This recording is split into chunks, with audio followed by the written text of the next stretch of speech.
Hello guys, welcome back to my channel. So I'm back with a new recipe. Today we are making Jodhpuri Aloo. This is a very spicy and tangy potato dish which you can make for dinner and serve along with roti and rice and dal.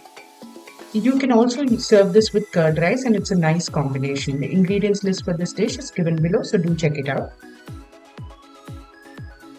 And if you like such recipes, don't forget to subscribe to my channel and click the bell. Now let's check out how to cook this dish. So on medium-high heat, I've heated some oil into which I'm going to add some sesame seeds, cumin seeds, fennel seeds and Asafoetida. We're going to let this cook for a while, and once it's nice and browned, we add in some dry red chilli and red chilli flakes. Now we mix everything together. And it's time to add the potatoes, which I've marinated in turmeric, Kashmiri red chilli and salt to taste. So I had boiled the potatoes and then cut them into cubes before marinating them. So I've added it into the tadka, and we're going to just mix this nicely and toss it around until it crisps. So this will take around 12 to 15 minutes.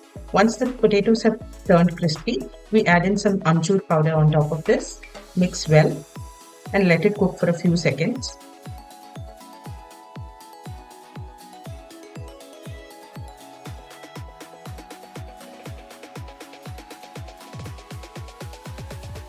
Then we add in finely chopped coriander leaves. Mix that in as well.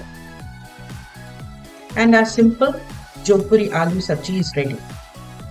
Now, like I said, you can serve this with chapati, dal or rice or curd rice, and it tastes yum. So do try this at home and let me know in the comment section. I'll see you next time with a new recipe. Until then, bye bye.